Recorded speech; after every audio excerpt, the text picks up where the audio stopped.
mais frequente lugar que está. Então, as pesquisas não podem...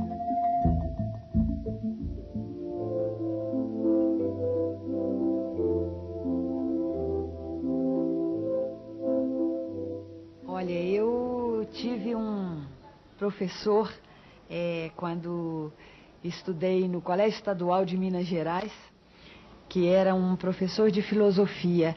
Esse professor é que, na verdade, me iniciou ali no caminho da filosofia, me mostrou pela primeira vez esse caminho que hoje percorro e que marca a minha vida.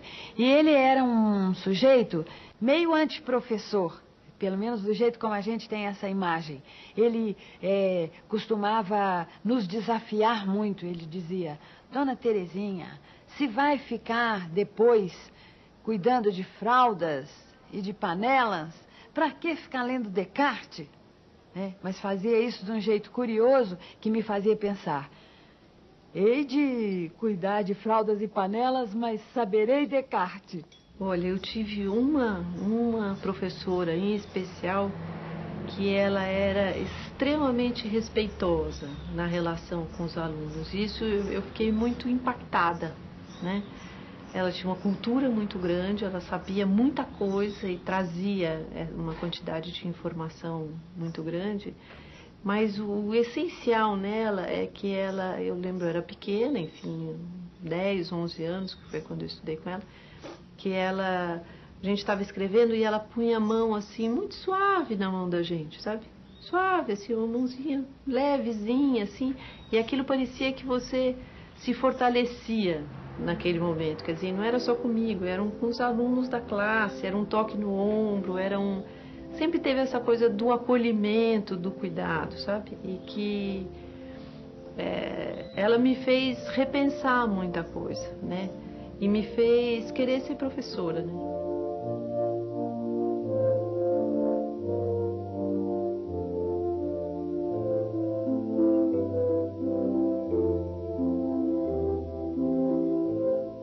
O que me marcou muito na minha infância foi realmente assim, a educação integral, não é?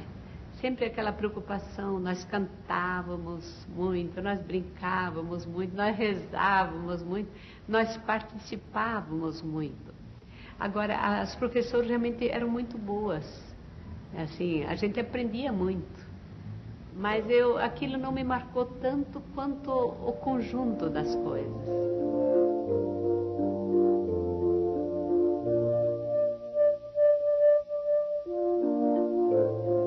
A memória é exatamente igual a um escorredor de macarrão. Quando a gente vai fazer macarrão, a primeira coisa, você põe água para ferver.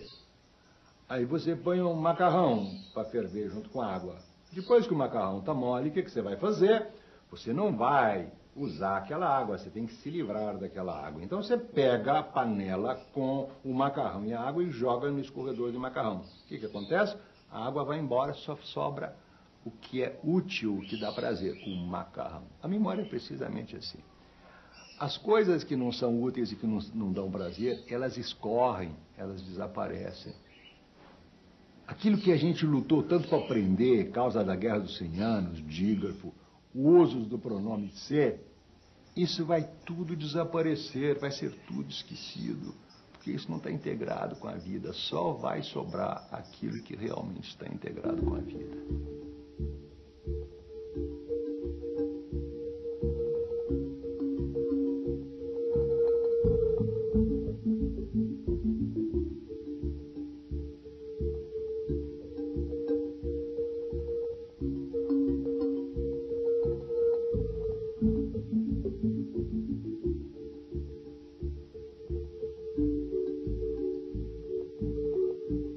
Aprender não é natural nem espontâneo, ensinar não é natural nem espontâneo. Por isso inventou-se a escola. Porque senão não precisava escola. A minha preocupação tem de ser com o aluno. A minha única preocupação é o aluno. O conteúdo é apenas acessório, como diz o Roland Barthes. O conteúdo, ele vem pela banda, ele é acidental, é alguma coisa que vai chegando por trás. Porque a coisa realmente essencial na educação é a gente ser capaz de conversar e compreender uma situação que está sendo vivida. Então, mas isso precisa mudar a cabeça dos professores. Então, uma coisa que eu penso é o seguinte, que a grande questão da educação não é nem currículo, nem programa, nem lei de diretrizes e bases, porque as pessoas vão continuar a fazer as coisas do mesmo jeito. As pessoas não se transformam por causa de leis. O grande segredo da educação é a cabeça dos professores. Nós teremos uma educação transformada quando os professores começarem a olhar para os alunos de uma maneira diferente. Ou seja, começarem a sentir que os alunos são companheiros numa grande aventura de viver. Eu tenho que saber como é que o homem aprende, para poder facilitar que ele aprenda. Agora, como? Tenho certeza que não é ouvindo. Tenho certeza que ele tem que estar envolvido nessa ação.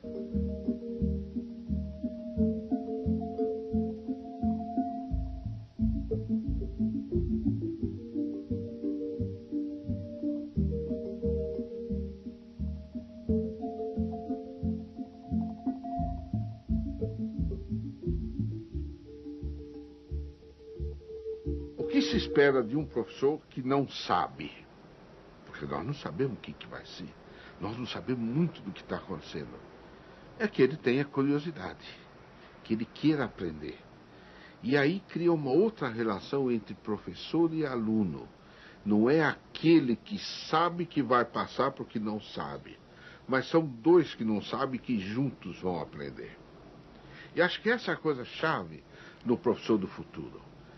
Ele tem que ser curioso, saber o que está acontecendo, e vamos ver aí o que está acontecendo. E reconhecer que a criança talvez esteja mais equipada, inclusive metodologicamente, para procurar o que está acontecendo, manejar as coisas e a rapidez, todo o processo de entender coisas novas, misturar uma coisa com outra. Para a criança hoje, para o jovem, é muito mais natural que para o adulto. Então eu me beneficio como adulto de estar em contato com o jovem. Por quê? Porque o jovem tem uma outra rapidez, uma outra dinâmica. Bom, qual é o benefício que o jovem tira da minha presença? Minha experiência, o meu espírito crítico, que, bom, eu vivi mais, eu devo ter mais experiência, mais crítica. Não é a quantidade de conhecimento que eu tenho formal. Isso não, isso é tão fácil se adquirir hoje. E muito do que eu sei, do que os adultos sabem, é tão inútil no mundo de hoje. É tão sem interesse, é tão defasado, que não é esse o grande trunfo que tem o professor na hora que ele entra na sua profissão.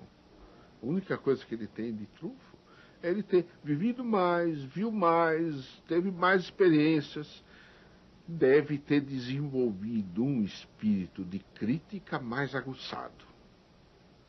Isso é precioso para as crianças. E na hora que você junta essas duas coisas, você deve ter a escola do futuro.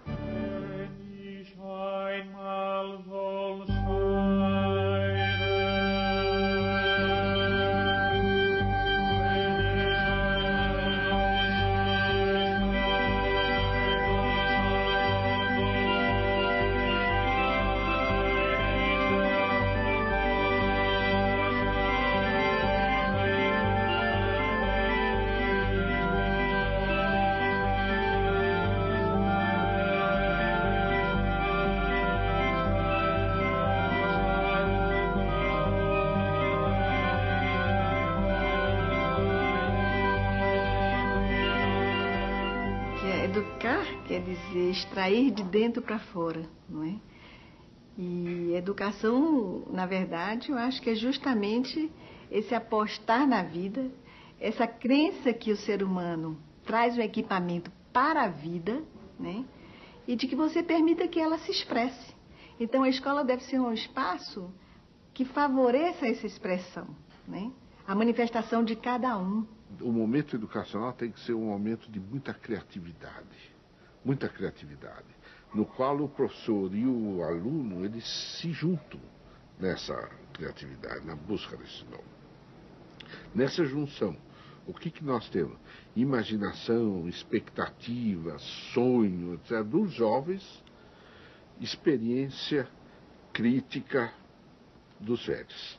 Boa educação é aquela que faz querer mais educação, né? O desejo de saber, a alegria.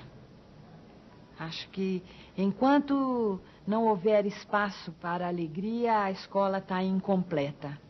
A alegria mesmo da descoberta, né? Saber e sabor têm a mesma origem etimológica. Então, o mundo fica com mais gosto se eu sei dele.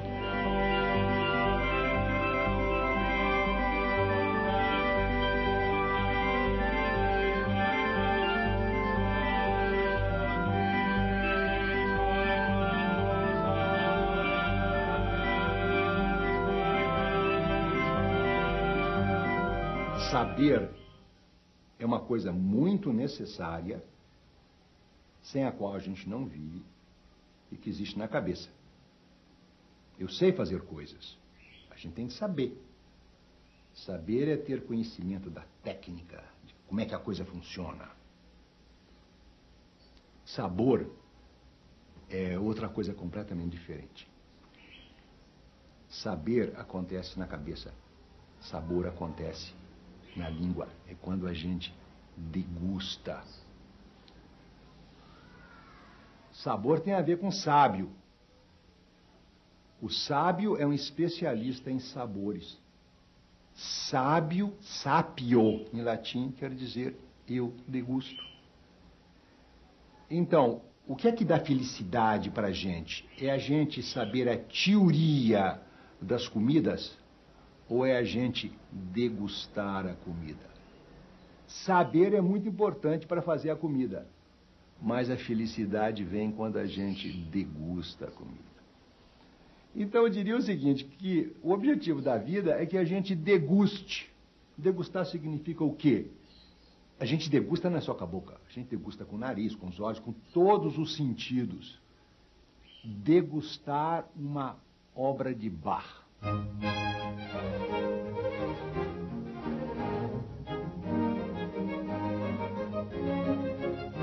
Degustar Bach é complicado, porque não é a primeira vista, a primeira vista não, a primeira ouvida que a gente degusta Bach.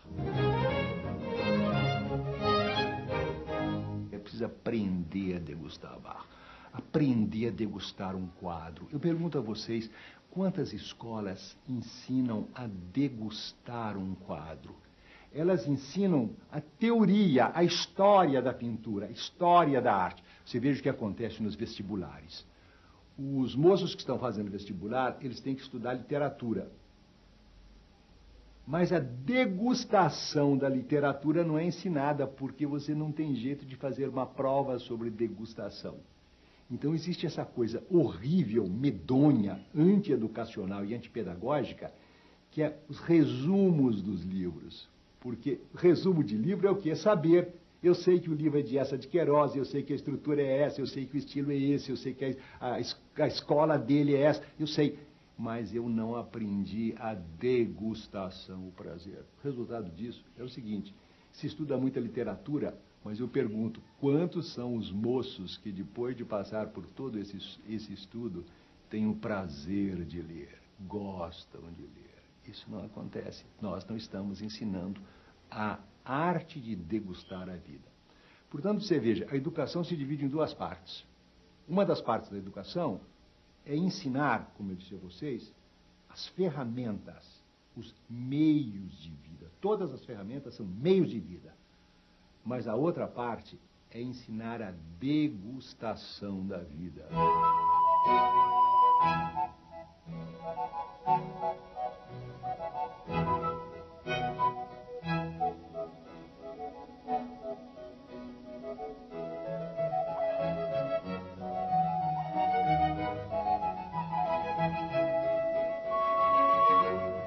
A tarefa do educador é gestar, desafiar esta consciência, o nascimento dessa consciência.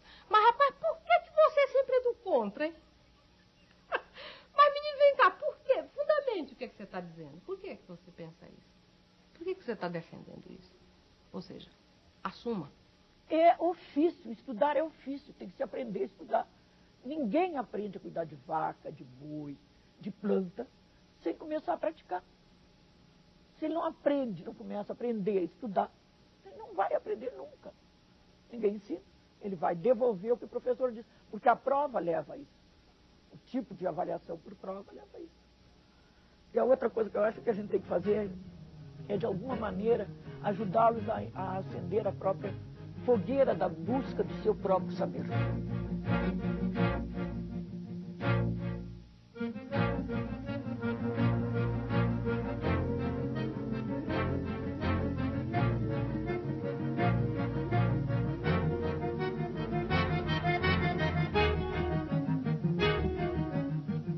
Agora, será eliminado e merece ser eliminado aquele professor que entra na aula para repetir conteúdo congelado em livros. Porque esse conteúdo congelado em livros vai ser transmitido por um bom vídeo, por um CD-ROM, vai ser acessado quando o aluno quiser. Esse professor está com os dias contados. Esse professor não interage com os alunos.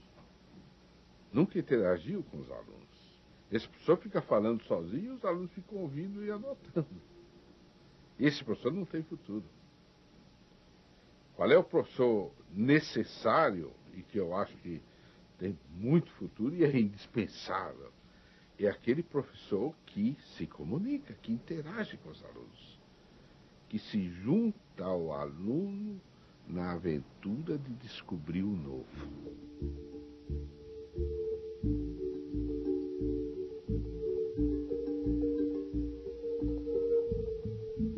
Muitas crianças, adolescentes e pessoas que você acha que são completamente burrinhos, estão com a inteligência flácida. Por que estão com a inteligência flácida? Porque não houve ninguém que erotizasse a inteligência. É preciso que a inteligência seja erotizada. Aliás, é interessante o Fernando Pessoa falar nisso. Ele tem um verso que ele diz: sinto uma erecção na alma.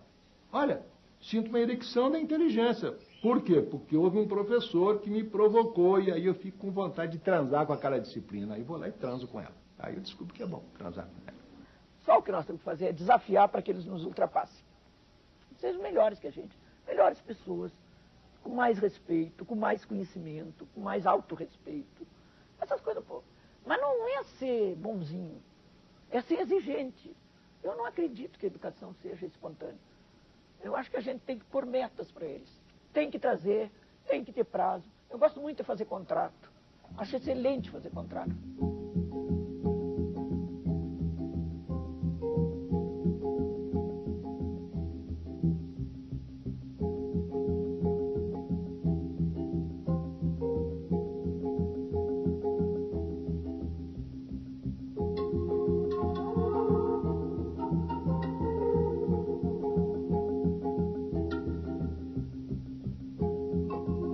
Nós esperamos que o futuro seja melhor. Agora, o futuro vai ser lidado em situações que nós hoje desconhecemos. Quem vai ser capaz de lidar com o futuro? Aqueles que vão viver no futuro, que são as crianças de hoje. Como a gente pode preparar essa criançada? Que instrumentos? Nós não conhecemos a situação do futuro. E a aceleração com que as coisas vão se transformando, o máximo que a gente pode dizer para eles é: olha, atenção e procure fazer as coisas bem feitas no futuro. Como fazer? Nós não sabemos. Quem vai construir o futuro é essa criançada.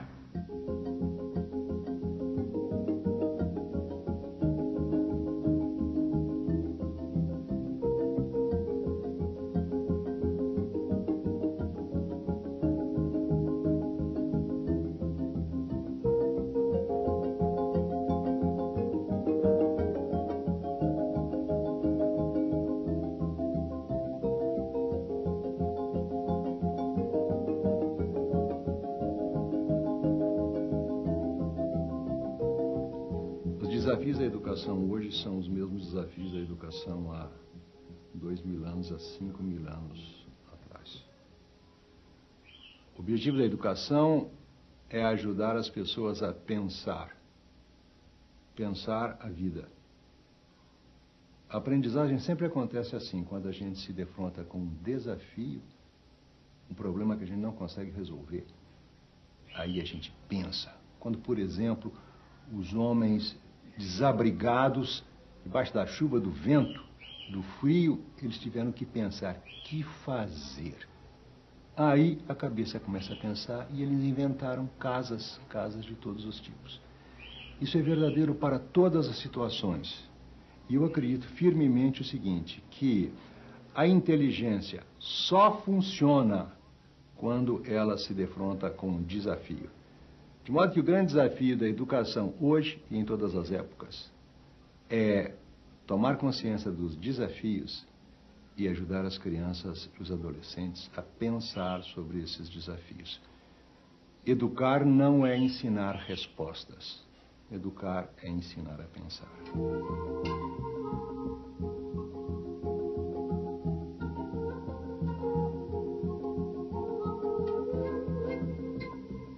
Essa tecnologia é parte do mundo de hoje. Se muitas vezes nós nos sentimos ameaçados por essa tecnologia, é uma certa insegurança que nós temos por não dominar tão bem.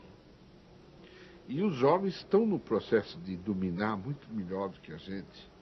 E com isso, nós sentimos de algum modo que eles estão numa posição de privilégio com relação a gente, no manejo com essas novas tecnologias.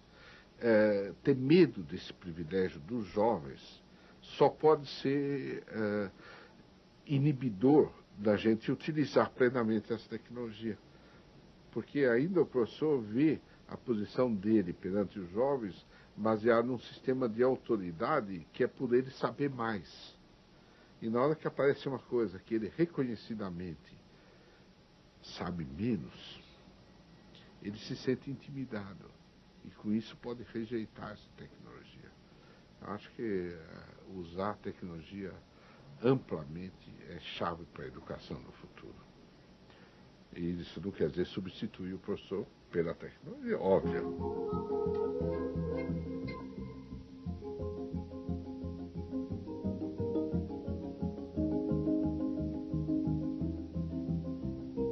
E se acredite na vida, sabe?